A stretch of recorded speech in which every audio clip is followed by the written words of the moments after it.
Hey everybody, I'm Jody Vance, And I'm George-Affleck. and it's time for Oogie, oogie, oogie. Oi, oi, oi. Unspun.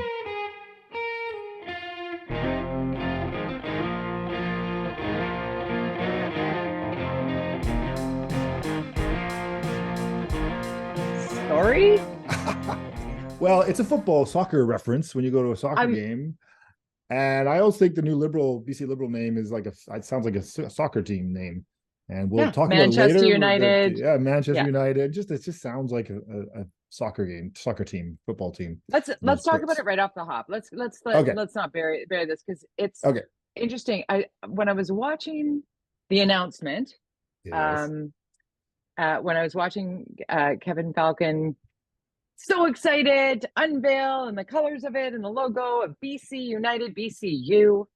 And how everybody was dressed down, I kind of felt like I was watching a dress rehearsal. I think they were tearing a page out of Ken Sims' No Tie Land or Oh, something. oh God, the world of Being the casualness. every person. Yeah, being the Uh-huh. every person. But what do you think about, all soccer obvious references aside, BC Yeah. United instead of BC Liberals, and the Uh-huh. colors being pink and teal?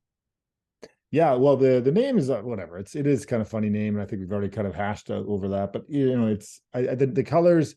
I think, and I don't want to say anything nasty with the logo. It's not it's pretty generic logo, but I think it's risky to go away from the blue and red because the whole thing with the BC Liberals, and I've argued this as far as changing the name, I think it's very, very risky because you have the possibility of losing both the Liberals and the Conservatives as your support base. Blue and red being, the Liberals and Conservatives, bringing them together. You're losing that. And color is a big deal in politics. Colors are really, people, subconsciously take them very, very seriously. And in fact, the colors of the thing I'll be announcing soon are blue and red because I want to reach both sides of the floor Mm, with what mm. I'm launching, and it's really important to do that if you're trying to look like somewhat nonpartisan, which I think that the BC Liberals, and certainly with Gordon Campbell, was he had to keep the federal Liberals on board, and he needed to make sure the Conservatives didn't leave and create their build up their Conservative Party. So that's, and we talk about this all the time, Vancouver being a microcosm of British Columbia. Yeah. This whole centrist vote is such a key part, whether you're NDP or Liberal or whatever party you are. You don't win if you don't get the center in BC, because Yeah. most people are floating around the center and they're flip, like it's crazy. There's so few places in Canada that see this middle that controls the destiny, and right now it's very, very to the left. NDP are doing a very good job at keeping that middle, that center vote connected to them. And I think the BC United with these colors that are not traditional colors, while that's great, and I was with the NPA and we went purple, and the Yeah. argument with that was it was blue and red went Red purple, together. Yeah. and so it was kind of, and blue being royal, and I don't know, it was okay, but it was their colors before were blue and red, and guess what happened? The NPA kind of, I'm not saying it was specifically to the color, but it No. never really came back to its prominence, and maybe part of that was that brand. So your name and changing your colors, these are very, very risky moves in any brand. As an agency owner and a marketing person, changing your name is a huge. Changing your logo also huge. Changing your colors also huge. These are things that brains of people, and unless you have a massive amount of money to really, Unless you're Coca-Cola. and even they would never do that. I But mean, the even amount then, of but money going to Coke, change, Diet and look where Coke, they, like yeah, new Coke, old Coke, and they're no, subtle. classic You Coke. stay, Here yeah. it is. Yeah. When they change their So logo, it's just a little edge of the corner that they'll change or something. Not totally. everything. Everything No. was changed, and it's like you're starting from scratch, and that's Yeah. risky. Old adage in radio that by the Mhm. time we as hosts are sick of the ad, the listener's hearing it for the first time. Yeah, that's right. So when you That's right. change, people who Yeah. are like, I'm just looking for the red logo because that's what I always vote for. There's Yeah. no red logo here. Okay. And honest to God, like not to be lost on the fact that there are a lot of people who vote because they know it's their civic duty, and they go out in the provincial election and they see liberal and they see red and they're like, oh, That's that's my the middle party. one. That's the Yeah. middle one, right? Because federally, you've got the NDP on the left, you've got the Conservatives on the right, and the Liberals traditionally have been the most centrist of parties of the three options on a federal scale. Therefore, that must also, for many voters provincially here in British Columbia, would just assume that. And there was a lot. I don't know that that can be underestimated. The amount of thinking that that's just that they're aligned in some way. So going to BC United, well, I understand, like, dyed in the wool conservatives in British Columbia, and there are, as you said, Vancouver being, or Metro being a microcosm. You get far enough outside of Vancouver, and things veer in other directions, mostly to the right, mostly conservative, other than maybe in Vancouver Island. I know that, other than the clear NDP, but so much of what you said is so true. You're savvy curve communications person, but also former politician, and doing new things that might also come into this category. But watching this all go down, I think to myself, somebody must have, and you've taught me this, somebody must have done the math on all of this. No, like, are they just grasping at straws and realizing that the damage that was done in British Columbia by previous BC Liberal leaders or parties or what have you, that the taste is in the mouth is worse than what a rebrand might do? Maybe. I mean, I would say the NDP probably did the same thing back in '92 when they lost everything and had 2 seats. And they actually, I vaguely remember they courted the idea of, played around with the idea of changing their name and all that stuff. It's a brand, though. It's brand recognition, and you risk losing your base by confusing them. And I would be surprised if there was polling that didn't tell them that. But Kevin Falcon made a commitment to this in his campaign for leadership, that he was going to do it, so he stuck with it. But then, there's a former mayor in Surrey who made some commitments that people regret. So I think you can always change your mind when you get in an office. So I don't know. I'll be interested. Right now, the polling for NDP is so strong, it doesn't really matter. And that always will change, of course. Where will that middle vote float over to? Well, probably BC United if Kevin Falcon can do it, but that doesn't mean that, I think Vancouver's in a perfect example. ABC didn't exist, this party that now dominates our city. But the only reason they rose to prominence was because the demise of the NPA, the self-destruction of the party that would have easily won, and the defection, the defection of the people that were identified as NPA. But even then, if NPA had run a solid campaign, had a candidate, like hadn't had so much dysfunction, that NPA brand was still very, very strong. But they just messed up, and so ultimate massive amounts of self-destructive behavior. Many times on many levels. Like, you can forgive one or two, maybe, but once it tumbled down a hill. And Vision did the same thing when they became, there's a new upstart party, but it was only because of the self-destruction of COPE, which was the left-wing party in Vancouver. These are names that are obscure to people who are outside of Vancouver, potentially, but you have in Vancouver party politics, left and right. You have a left party, you have a right party. Both the traditional parties forever, from the 1930s, COPE, basically, and NPA, which from 1935 was the dominant party in the city, basically gone now. And but only because of their own self-destructive behavior. In the case of the BC Liberals, there wasn't any self-destruction happening there that I saw, as far as there was just this desire to change because they felt that change was good.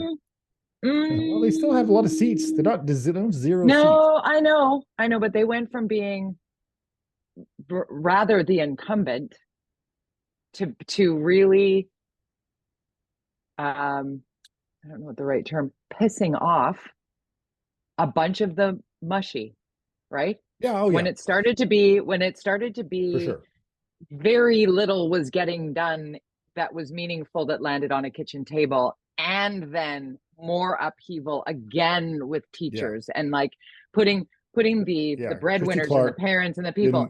That was brutal. But not focusing on the families that she promised to focus on. If she'd focused on families like she promised she would have won. She would have solidly won another majority. exactly. And I want to point out that for our listener, and we have the best Unspun podcast watchers and listeners, but if you've not read A Matter of Confidence, the Rob Shaw Richard Zussman book, it speaks to some of the, well, not some of, much of the behind the scenes and how things work politically and the moves that are made. Like, it's really interesting, but the people that they're talking about are actually on board and interviewed and part of the book. It's really quite fascinating. Anyways, I'm getting politicians are the world's greatest gossips. 100%. Oh my God, the story about the champagne party. But anyway, I love both Richard Sussman and Rob Shaw, and I think the book is brilliant. And it's been a while since it was out and about and talked about. It's a lesson if you're ever thinking about going into politics, for sure, on it what is not a lesson to do potentially behind the scenes, or what to expect. Or the policy that you think could never be done, that can be done on an elevator ride if motivation is there to do it. If power is at risk, it will be done in how long it takes to get from the first floor to the fifth floor. Let's talk about something that I think is hitting not just everybody in BC, across the country, but really around the world, and escalating violent society. What we're seeing. I was telling you just before we hit record today that I was watching, as of noon on Thursday, the 13th, I was watching Pierre-Poilievre hold a press conference in Alberta, and he was referencing, I believe he was in Calgary, but he was referencing, here in Calgary, this happened today, someone was stabbed, and then a body was found, and then in Edmonton, there was somebody who was beat up, and then the other person was found dead.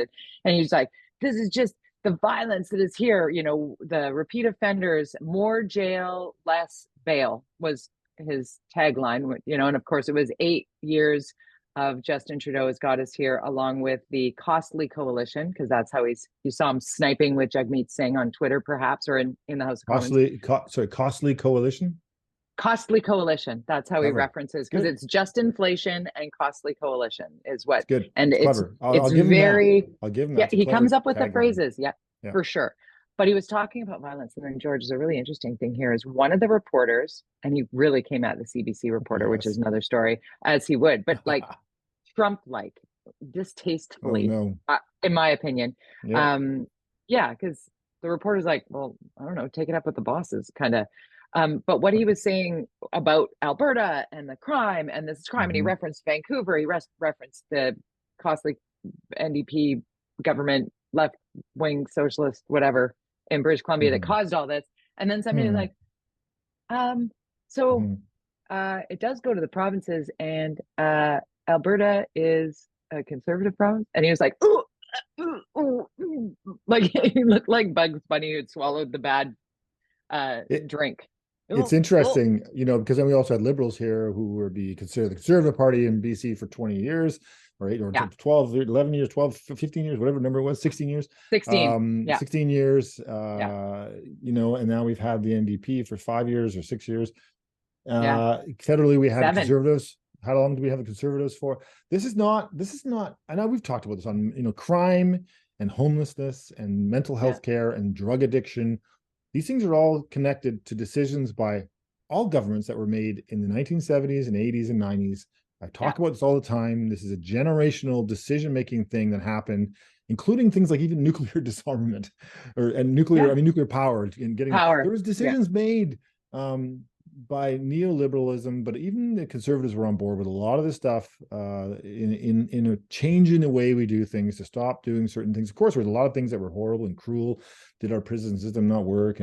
But I think there is this, what's happening in my mind is it's a culmination, it's a snowball effect of so many terrible decisions by so many governments in every single jurisdiction around the world in Western society that were made and have led to this generational problem that is now leading to not only literally, specifically, statistically more crime and violence. We know that's happening. We saw that Nanaimo's out today protesting about this and talking about crime. And I saw the sign. Nanaimo is dying. And Vancouver, the election campaign was based on this. This is not just this is an issue across the board, and cannot be attributed to any one side of the political spectrum. These are decisions that were made by societies that now we have to figure out. It's going to take us 30 years to fix this. Who's going to start fixing it? Can we stop Well, pointing fingers and start saying, here are the solutions? And the solutions are simple. We've talked about this, Jody, so many times. right, It's right. going to take a lot of cash, Yeah. unfortunately.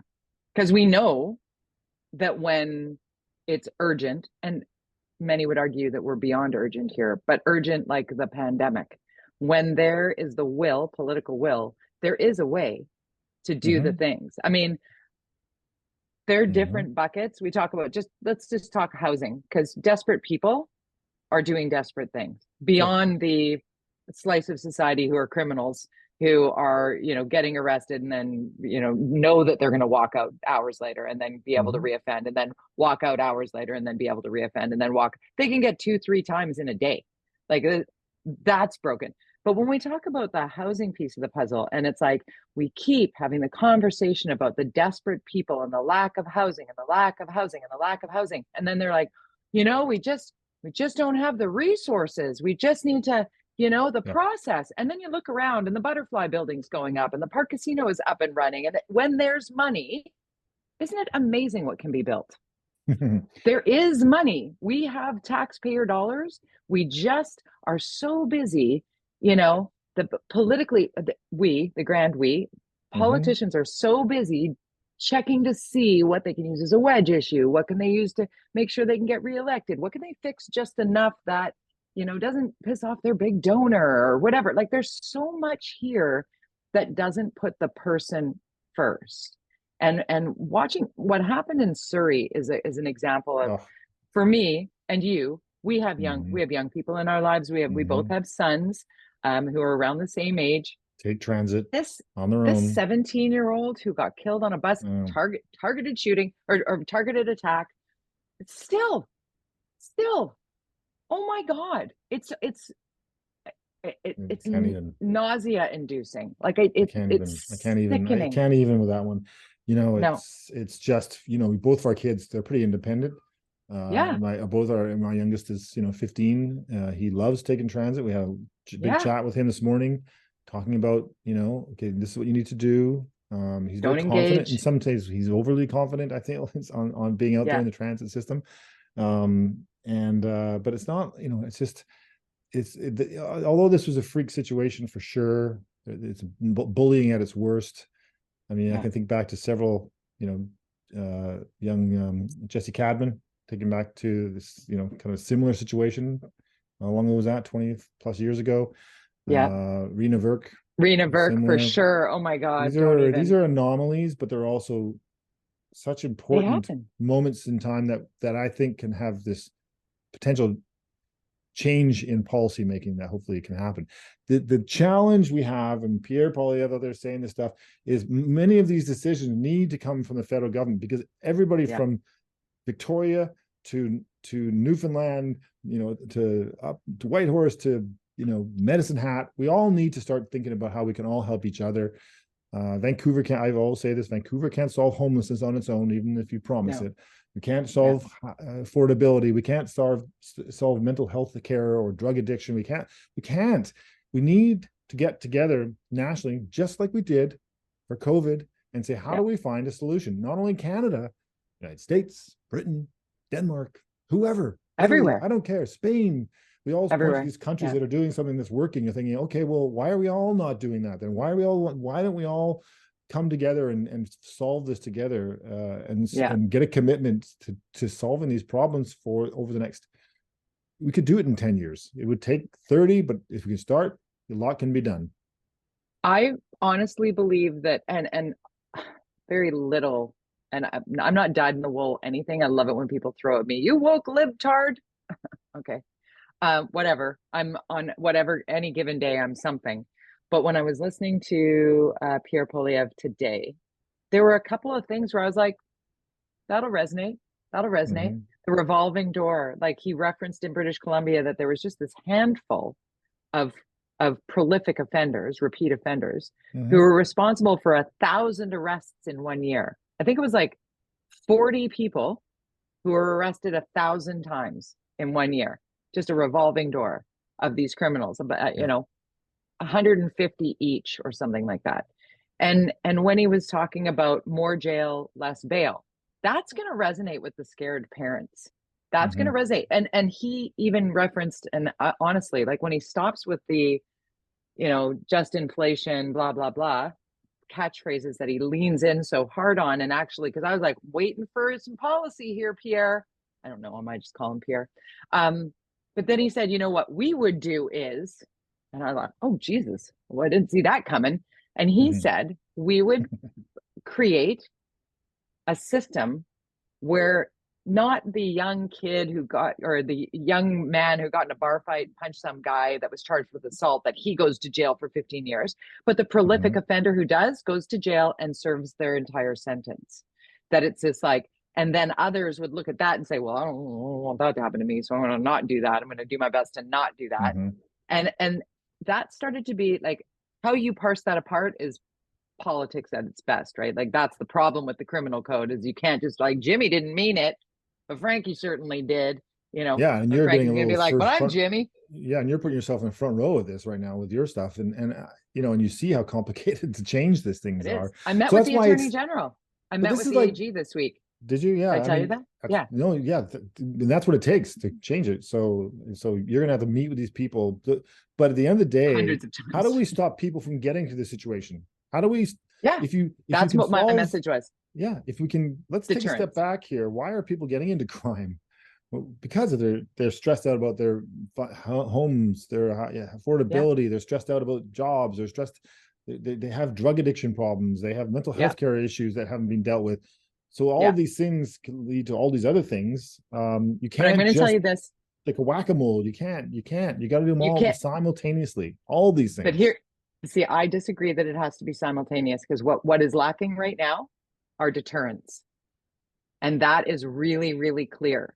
There is no, on what I'm on the front line of, we were talking about, for those who just joined us, criminal harassment and trolling, and the bell curve that is harassment, right? It Mm-hmm. is harassment. It's This is what the bullying. police Bullying. detectives Yeah. told me very early years ago, because of course it took 7 years to even get to a trial where he got his hand slapped, and can probably do this again without having a Mm-hmm. flag. So a bunch of things that when asked for my elevator talk, what do you want?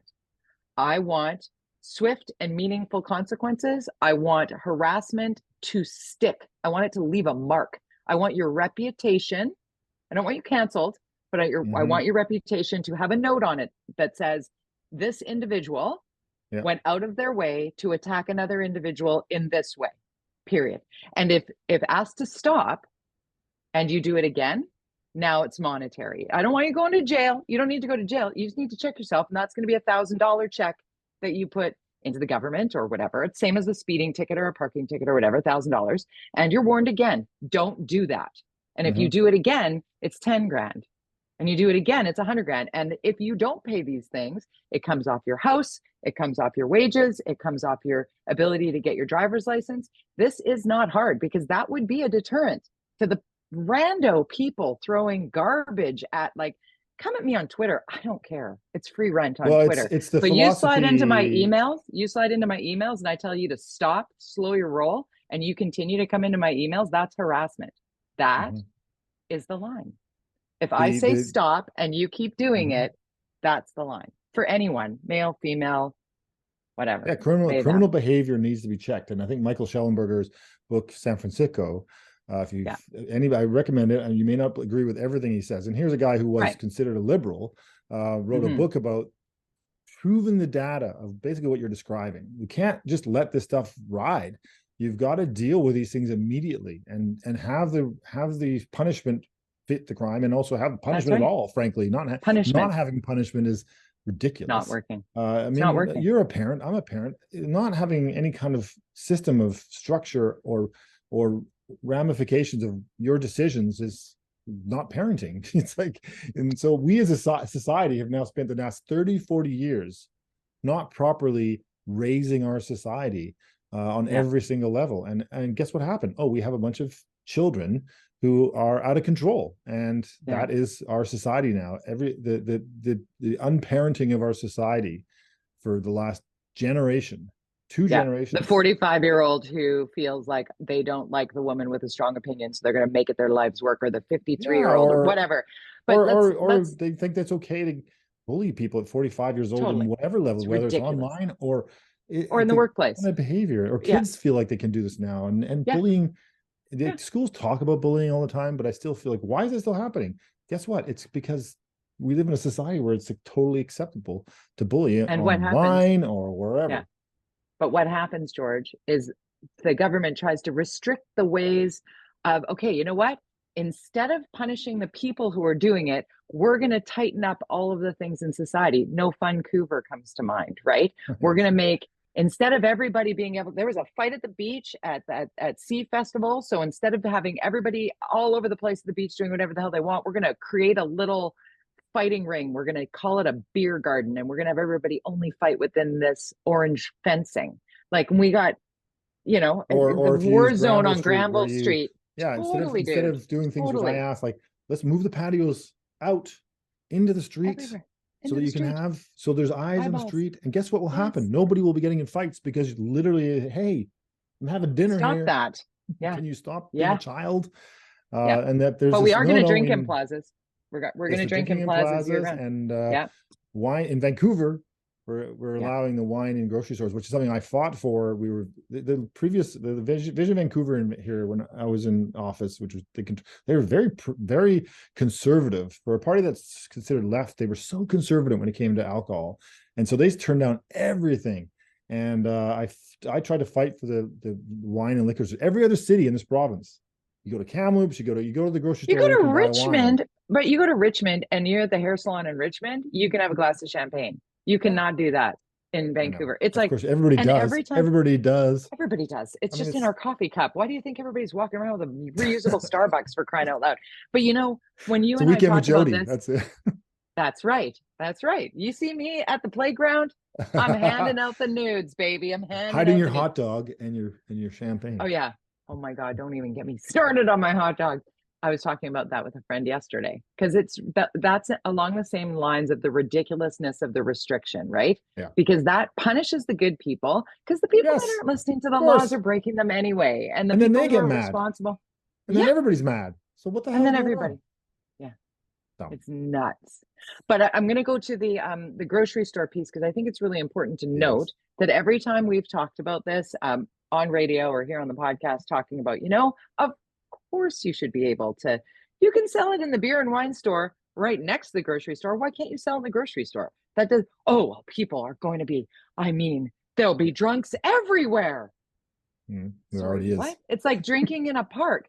Drinking in a park, people will be drinking and driving all over town. It's like, what difference is drinking in the park at Kitts Beach as drinking in the local across the street on Cornwall? It's ridiculous. And why is it okay? I don't understand. Marijuana, you know, you can have easily accessible and used all over the place, but you can't have a beer on the beach. It's just, I don't understand it. It's whacked out, man. Whacked out, man, baby. Yeah. We're sounding old, George. George. You whippersnapper. Hey, I went to see Herb Albert, speaking of old. Oh. So I bought these tickets for my sister 4 years ago. And for those who don't know Herb Albert, it's kind of a joke within our family, because he's the ultimate 60s, 70s kind of, he's a trumpet player.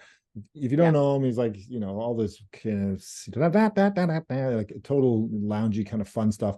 Anyways, I bought these tickets. Host intro. Yeah, music. That's right. Dating game. Yeah. So you'd hear all these songs. Oh, that's him. Anyways, he has a Christmas album that we grew up with, and we used to play it all the time, and my sister and I would dance to it. So I bought her these tickets 4 years ago, pre-COVID. COVID happened. Yeah. Delay. Finally, I got an email last week. He's coming this weekend. I'm like, what the hell? So we went. God. He was 88 years old. 88, kicked ass. He was amazing. He was great, and played all the hits, and it was really engaging and super fun. And you know, it's kind of to me, we're open. We're back. Everything's back to normal. Right? Herb's in town. He's 88. No masks. Yeah. Okay, let's touch on masks. We've only got like a minute to go here. The mask mandate gets lifted. Dr. Bonnie Henry, Adrian Dix. I was actually on the air with Keith Baldry doing Baldry's Beat. And that the day before was the announcement, because I was filling in for the Mike Smith show the following morning. And we were, I guess, waxing poetic a bit about how on our list of things that we were going to talk about, that public health briefing with Dr. Henry and Adrian Dix was actually fourth on our list, which I felt great about. I felt so great, because COVID's still with us. It's going to still be with us. We need to get Mhm. vaccinated. We need to still protect ourselves and our elders, our vulnerable members of the community. But the Mhm. lifting of mask mandates, and Linda was telling me that she went to visit her dad in long-term care. She goes, obviously taking care of her dad, goes a couple times a week to be with them. And she said it felt weird. It felt weird to not have to test and take off the mask. And then I'm looking at the pushback online, and Ugh. I'm going to say this, and it's going to bring heat, but you know what? People want to talk about the anti-maskers and the anti-vaxxers and the disinformation trolls, and I get it. Those people are not cool. It's not normal, but also not normal are the COVID is airborne, COVID zero. We should all lock ourselves in our homes, and Yeah. you know, we're not safe to move about the like. It's just, Can we not can we just do just whatever we want? If you want to wear a mask, wear a listen to mask. the Yeah. scientists. The scientists are saying that with Omicron, that is no longer a barrier of protection. Yes, you should wear a mask if you've just tested positive and you need to go out somewhere and you don't, you know, you're going to use Mhm. that to protect others. But thinking wearing a mask into the Shoppers Drug Mart is going to somehow protect you, or I shouldn't say a company name, London Drug, Shoppers Drug Mart, Safeway, wherever you're going to pick up your Pharmasafe. thing. Name them all. All the places I might shop. Yes, no frills. I love it. Yeah. The liquor store. But yeah, so it gets I know. in It's me like, when can we people are just move like, on but to what they said. It's like, oh just, my God. I just want to move on. You can wear a mask. What's good now is you should be able to, if you want to wear a mask when you go to a doctor's Yeah, office, which completely makes sense. totally. That there's people sick around you. We should have all I probably would been wear a doing that for mask in the years. hospital. Yeah. Yeah, I would wear a mask in I the hospital won't probably because because I went for a blood test yesterday for my annual blood or my annual checkup, and good. half the people in the room were wearing masks, the other half weren't. They said, "Do you want a mask?" I said, "Sure, okay." Right. I kind of didn't have one with me. I thought, yeah, this is probably a good place to wear a mask. I don't know who these people are, and but beyond that, it was kind of like pretty cash, and nobody was saying, "Put a mask on." It's like, Totally. do you want to wear a mask? Yeah. So I think we that's need the to way it live should and be. let live. Live and let Yes. live on Oh, that I now think that it's a we Herb know Albert that. song.